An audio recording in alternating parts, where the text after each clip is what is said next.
Russia, Russia, Russia. Oh, they're taking over our country. Election interference. Yeah, just like that. Less than 2 months from the elections. Let's see, September, October, November, less than 2 months.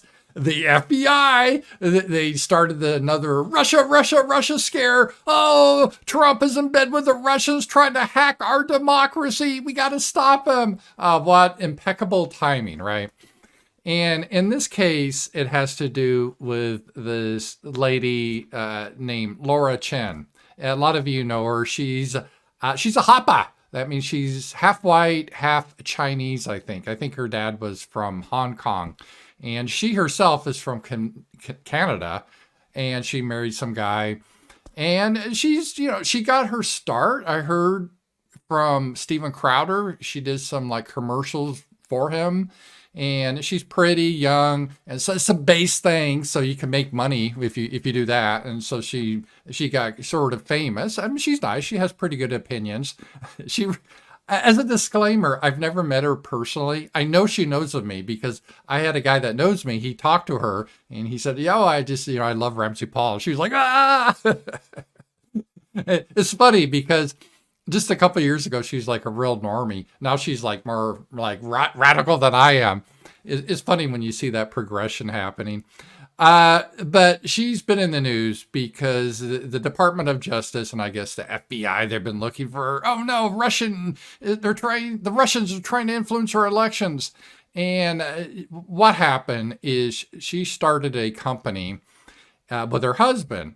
And it was a media company, and they employed people, or at least they had contracts with people like Tim Pool, Dave Rubin, and holy shit, they were paying a lot of money. Like supposedly Tim Pool was making $400,000 a video that he would create for them. And it was amazing because they would only get like 7,000 views or something. So $400,000 for a video that just gets 7,000 views. But, they were trying to build, I guess, their star base or whatever. And so that's what she did, right? And they claimed, and then the indictment said that this company was being funded by a Russian businessman who had ties to Putin. And they didn't disclose that. Allegedly, Lauren Chen didn't disclose that. And supposedly, I guess based on the rules, and I'm not a lawyer, I'm not a lawyer, so don't quote me on this for sure. But I think when you have foreign people investing in your company, you have to disclose that to the government or something like that. I think as long as you disclose it, it's not that big of a deal. Like Russia Today, they're a news media outlet, obviously funded by Russia. And there's some American journalists that work for Russia Today, and there's nothing wrong with that. It's just disclosed that, yeah, I'm being funded by Russia. And I think the problem is Lauren Chen didn't do that. And so just as the background, I don't know her personally. And my funding, I don't get funded by anyone. I get funded by you guys. I know Russian money for this guy. So that it brings up some interesting questions. The first question is just practical, and I don't know the answers to it, but would there be an issue if an Israeli businessman helped to invest in an American media company? Would that be okay? Would the company have to declare that to the government that they have foreign influence? I don't know. How about a Canadian? Is it just Russia? Because officially we're not at war with Russia. So is Russia treated as a special case, or is Israel treated the same way, and Canada? And exactly what constitutes funding? And this is the thing, we don't know. Did the Russian businessman, did he say, okay, Lauren Chen, I'm going to give you this $10 million, but I want you to do pro-Russian propaganda? That's what the Department of Justice is alleging. But they also allege that most of the creators, like Tim Pool and Dave Rubin, they had no idea who was funding the company. They didn't care. They're making tons of money just to put out their nonsense. And so they weren't, and they said they weren't influenced. They weren't told they had to talk about certain subjects or talked about certain subject in a certain way. So that's really kind of a question too. Did it really influence? And even Laura Chen, just before this all broke out, one of her last posts on X, she was talking because there's that whole World War II controversy, and she talked about that the Soviets' hands weren't exactly clean. They killed millions of people. They did a lot of war crimes, and I don't think Putin and Russia, they're still big on their great patriotic war, and they're such the good guys during the war. I don't think they would really appreciate that coming out from Laura Chen. So it just seems really strange how that has been set up. So on one level, there's the legality of this. Probably Laura Chen was pretty stupid with that much money, $10 million. I've never had that much money come in. But if I had that come in, I would say, wow, this is cool. I would get a lawyer. Can you look at this? I just want to make sure I'm legal from a tax point of view, number one. And then also the foreign type of stuff. What do I need to do? I need to tell people I'm being funded by Russia. I'll be happy to do that. But she didn't do that for whatever reason.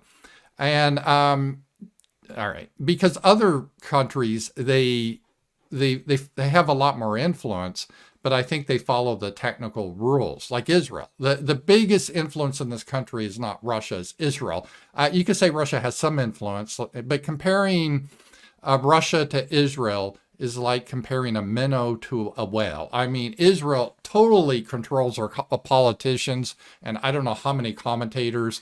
It's just incredible.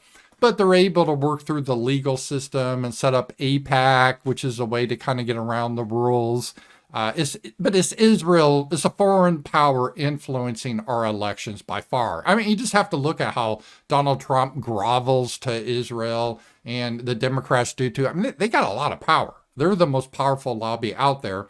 But yeah, I got to give them this. Maybe it's the following the letter of the law, not the spirit of the law, but they're able to keep legal, I guess. So that's why they're able to operate. But from a moral point of view, it's hard to compare Israel to Russia. I mean, I don't even know what influence Russia has. And it definitely didn't have the influence with Donald Trump. And what I mean by this, because part of the reason this was dropped by the FBI was election interference. They want to get normies to think that, oh, there it is, Donald Trump again is getting paid by Russians. And it's not true. Is Laura Chen, a Russian businessman, was paying her, and she was not supporting Donald Trump. I don't really follow her, but I guess she was part of like the Nick Fuentes camp. Like, I'm pissed off at Trump. He's not conservative enough. So, let's support Kamala, or de facto support Kamala. So she wasn't even helping Trump at all in this election. She was being opposed to him. So that's kind of strange how this all worked out. I don't really see the tie there. But most people won't dig into that detail, and they will just assume that's the case. I consider Israeli influence to be a bigger problem than Russian influence. But again, because they do it legally, I guess that's how they get away with it. But the whole Russian thing, the Russia is really weird. And I'm not like trying to advocate that Russia should take over, or like rah Russia, but comparing Russia to the real issues that are in our country, it just way down the list. I don't really care. They're not really bothering us. For example, whatever you think of Russia, and they're not perfect. They're not like a land of liberty over there. Although I don't know how much freer we are in America anymore. I really don't. But, okay, they're not a free country in a Thomas Jefferson sense. I agree with that. But are they responsible for Venezuelan gangs being imported into our country and terrorizing people and the police doing nothing? I don't think Russia's responsible for that. Is Russia responsible for creating CRT, which teaches your children that white people are evil and we need to eliminate whiteness? Or implementing DEI, which all of you, if you're white, they're saying, oh, you need to go to the bottom of the pile in getting hired or getting promotions because of your white privilege. I don't see Russia doing that. That's not Russia. Is Russia, have they been encouraging drag queens to come into our school or to promote child sex changes? I don't see Russia doing that. Has Russia threatened or attacked America? Or are they building bases in Mexico right on our border? No, that's not happening. I mean, we're doing that to Russia, the United States, but they haven't done that to us.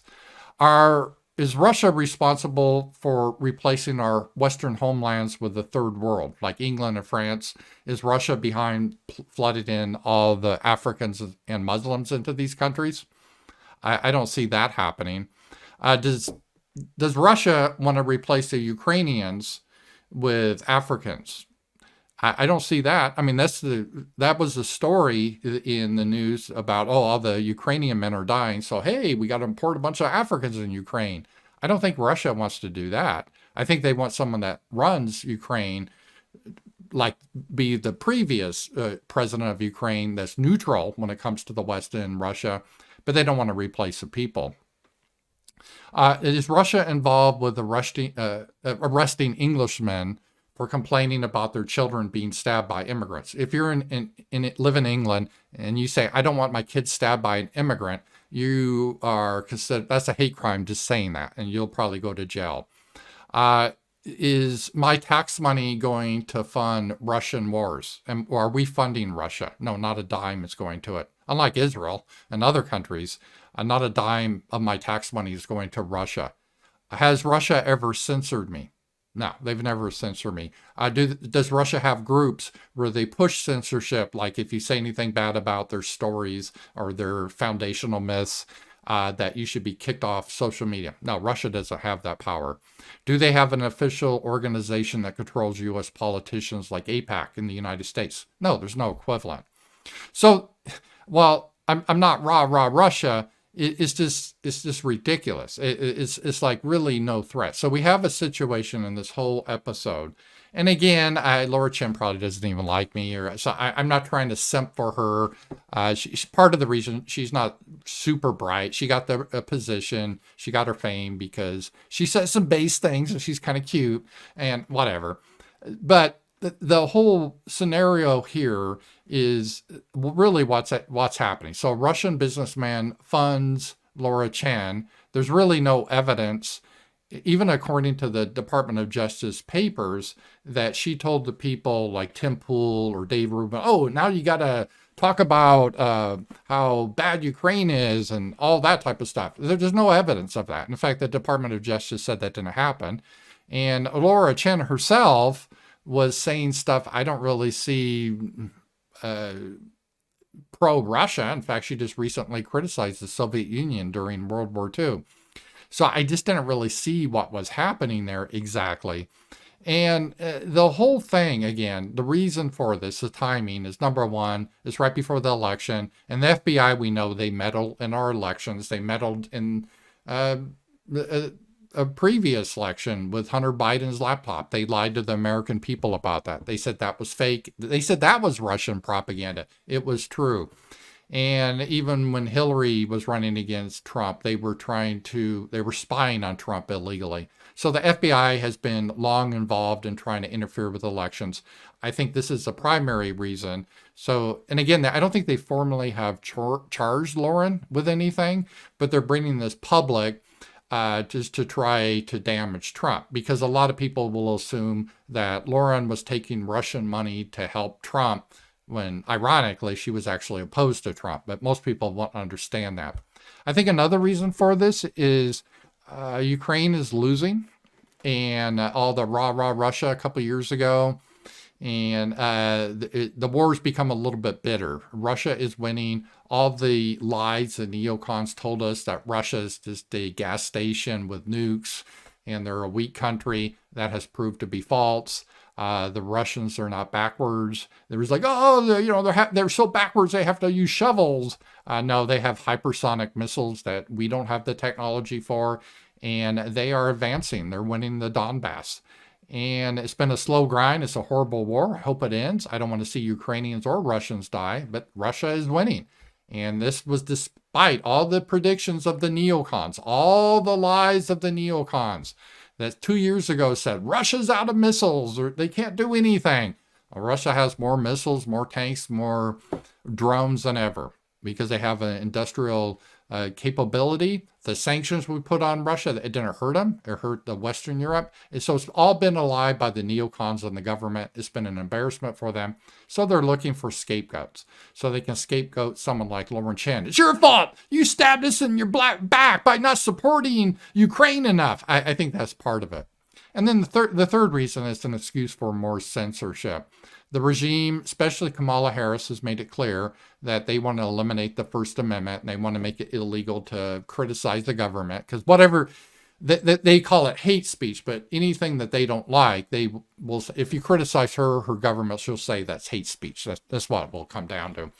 And so this is a way to try to show how we need more censorship. So I think these are the goals for the indictment. And again, I'm not excusing Lauren Chen. I think she was stupid in this. She should have had this deal looked at better. But this idea she's some sort of secret Russian agent that has influenced a lot of people, I just don't really see that at all. I see if you're worried about foreign influence, we need to look at people that have received money from AIPAC. Even though that's legal, we should really look into that. And, maybe have some trials saying, wait a minute, well, why are you guys getting all this money from Israel? Why is this? Why do we have to get involved with Gaza? Why are they pushing us to get a war with Iran? How are you taking these trips to Israel, these congressmen? Really, what's happening there? That's what needs to be looked at. But no. Let's look at Lauren Chen because some Russian businessman gave her some money and she didn't fill out the proper paperwork to say it was a foreign entity. Yeah, let's look at that. Talk to you guys later.